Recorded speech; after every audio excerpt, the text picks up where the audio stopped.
Okay, നമ്മൾ ഈ വീഡിയോയില് +2 ഫിസിക്സ് പ്രാക്ടിക്കലിന് ചോദിക്കുന്ന വൈവ ക്വസ്റ്റ്യൻസും അതുപോലെ നമ്മൾ എന്തൊക്കെ പ്രൊസീജിയറാണ് പഠിച്ചുകൊണ്ട് പോകേണ്ടത് എന്നുള്ള കാര്യങ്ങൾ പറഞ്ഞു പോകുന്നത് കേട്ടോ. ഫസ്റ്റ് എന്ന് പറഞ്ഞാൽ നിങ്ങൾക്ക് ഫസ്റ്റ് ഇയറിൽ 4 എണ്ണം വെർനിയർ കാലിബറും സ്ക്രൂ ഗേജും സിമ്പിൾ പെല്ലും ഹെലിക്കൽ സ്പ്രിങ്ങും. ചില സ്കൂളിൽ മാത്രമേ ഹെലിക്കൽ സ്പ്രിങ് വെച്ചിട്ടുള്ളൂ കേട്ടോ. മിക്കവാറും സ്കൂളിൽ ഈ 3 ആണുള്ളത്.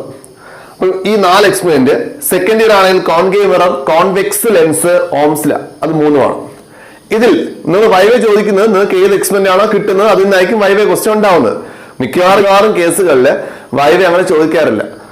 ചില എക്സ്റ്റേണൽസ് എന്ന് ചോദിക്കും വൈവ ഉണ്ടായിരിക്കും. അപ്പൊ ഇപ്പോഴത്തെ സിറ്റുവേഷൻ നമുക്ക് വൈവയാണ് കൂടുതലും ചോദിക്കുന്നതെങ്കിൽ അതില് നിങ്ങൾ എന്താണോ കിട്ടിയ എക്സ്പെരിമെന്റ് അതിനകത്തുള്ള ഇക്വേഷൻസ് കൃത്യമായി പഠിച്ചോണ്ട് പോവുക. ആ ഇക്വേഷൻസ് മാത്രമേ ചോദിക്കൂ. അതാണ് വൈവയായിട്ട് ചോദിക്കുന്നത്. പിന്നെ ആ എക്സ്പെരിമെന്റ് പിറകിൽ എന്തെങ്കിലും തിയറമോ ലോയോ ഉണ്ടെങ്കിൽ അതും കൂടെ എന്ത് ചെയ്യാം ചോദിക്കാൻ ചാൻസ് ഉണ്ട്. അപ്പൊ ഞാൻ ജസ്റ്റ് കുറെ വൈവ ക്വസ്റ്റ്യൻസ് ഒന്ന് പറഞ്ഞു പോവാം.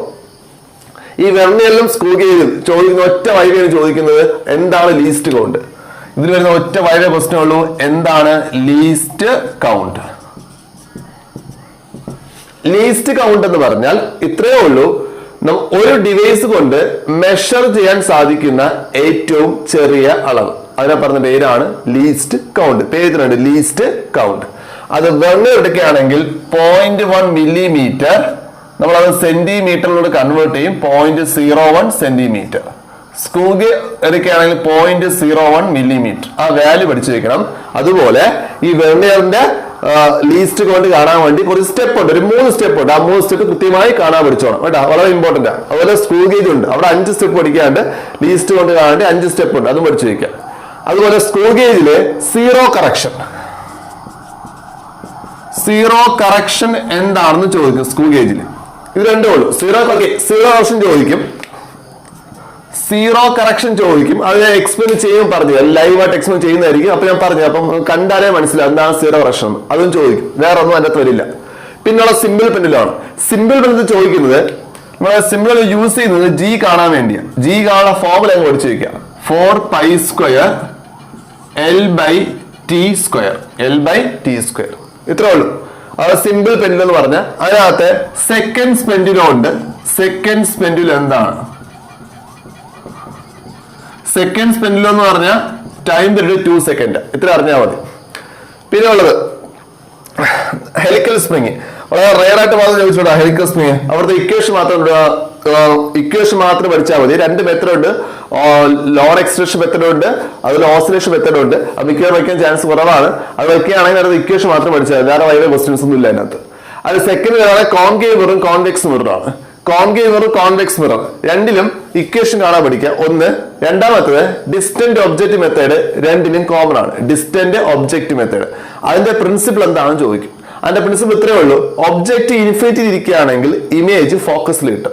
ഒബ്ജക്റ്റിന്റെ പൊസിഷൻ എവിടെയാണെങ്കിൽ ഇൻഫിനിറ്റി ആണെങ്കിൽ ഇമേജ് എവിടെ കിട്ടും? ഫോക്കസിൽ കിട്ടും. അതാണ് ഡിസ്റ്റന്റ് ഒബ്ജക്റ്റ് മെത്തേഡ് എന്ന് പറഞ്ഞാൽ. രണ്ടാമത്തെ UV മെത്തേഡ് ഉണ്ട്, അത് ആണ് കോമൺ ആയിട്ട് ചോദിക്കുന്നത് രണ്ടിലും. അത് 2 ഗ്രാഫ് വരുന്നുണ്ട് കേട്ടോ. ഓംസ് ലാ പഠിക്കുമ്പോൾ നിങ്ങളെ ഓംസ് ലാ എന്താണോ പഠിച്ചു ചോദിക്കുക, അത്രേ ഉള്ളൂ. V = IR, V is proportional to I.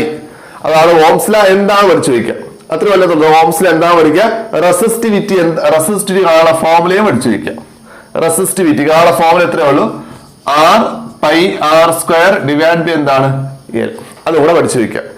എന്നിട്ട് ഇതിലുള്ള ഗ്രാഫുകൾ എന്തൊക്കെയാണ്? ഇവിടെ ഈ രണ്ടിലും കോമൺ ആയിട്ട് 2 ഗ്രാഫ് ഉണ്ട് കേട്ടോ. UV ഗ്രാഫും ഉണ്ട്, 1/U 1/V ഗ്രാഫും ഉണ്ട്. ഇവിടെ ഓംസ് ലായും ഗ്രാഫ് ഉണ്ട്. അങ്ങനെ മൊത്തം കൂടെ ഒരു 3 ഗ്രാഫ് ഉണ്ട്. സിമ്പിൾ ഒരു ഗ്രാഫ് ഉണ്ട്, 4 ഗ്രാഫ് ഉണ്ട്. ഞാൻ ഒറ്റ വീഡിയോയില് ഈ ഗ്രാഫ് എല്ലാം പറഞ്ഞുതരാം. ഈ ഗ്രാഫിന്റെ പ്രത്യേകത, നിങ്ങൾ ഈ പ്രത്യേകിച്ച് ഈ കോൺകേവ് മിററും കോൺവെക്സോ ചെയ്യുമ്പോൾ ഇതേ വാല്യൂസ് നിങ്ങൾ കാണാൻ പഠിച്ചാൽ മാത്രം മതി. അവിടെ അതേ വാല്യൂസ് എഴുതി കൊടുത്താലും മതി. നിങ്ങൾ ഗ്രാഫ് വരച്ച് പെട്ടെന്ന് ആൻസർ കിട്ടും. ആ സെയിം വാല്യൂ കാണാൻ പഠിച്ചാലും മതി കേട്ടോ. ഈ 2 കേസിലും ആ സെയിം വാല്യൂ പഠിച്ചാൽ മതി കേട്ടോ.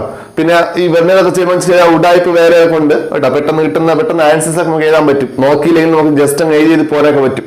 അതിനെ ലൈവ് വീഡിയോ പറഞ്ഞുതരാം കേട്ടോ. ഈ 2 പെൻഡിലും അങ്ങനെയാണ്. നമുക്ക് വാല്യൂസ് കാണാൻ പഠിച്ചാൽ മാത്രം മതി. പെൻഡിലത്തിലും ചില വാല്യൂസ് ഉണ്ട്, അതും കാണാൻ പഠിച്ച് നമുക്ക് എന്ത് ചെയ്യാം? ഇത് 3 കൃത്യമായിട്ട് എഴുതിപ്പോ കേട്ടോ. ഇത് 2 നമുക്ക് മെഷർ ചെയ്യാതെ എഴുതാൻ പറ്റും, ഇതും പറ്റും.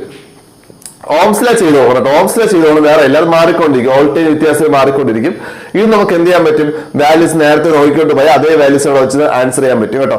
അതിൽ ഇത് മാത്രമാണ് ചെയ്യേണ്ടി വരുന്നത്, ബാക്കിയെല്ലാം നമുക്ക് അഡ്ജസ്റ്റ് ചെയ്യാൻ പറ്റും കേട്ടോ. കാൽക്കുലേഷൻസ് മാത്രം എന്തൊക്കെയാണ് എഴുതേണ്ടത് അത് മാത്രം നമുക്ക് കാണാൻ പഠിച്ചാൽ മാത്രം മതി.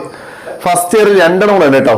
അത് ഒന്ന് മൊമെന്റ് ബാർ അല്ലെങ്കിൽ പ്രിൻസിപ്പിൾ ഓഫ് മൊമെന്റ്സ്, അതുപോലെ തന്നെ കൺകറന്റ് ഫോഴ്സസ് അല്ലെങ്കിൽ പറയും പാരലോഗ്രാം ലോ ഓഫ് ഫോഴ്സസ്. ഇത് രണ്ടും കിട്ടാൻ വളരെ എളുപ്പമായിട്ട് നമ്മൾ ഈ പറഞ്ഞ എക്സ്പെരിമെന്റിൽ ഏറ്റവും എളുപ്പമുള്ള എക്സ്പെരിമെന്റ് ആണെന്ന് പറഞ്ഞു.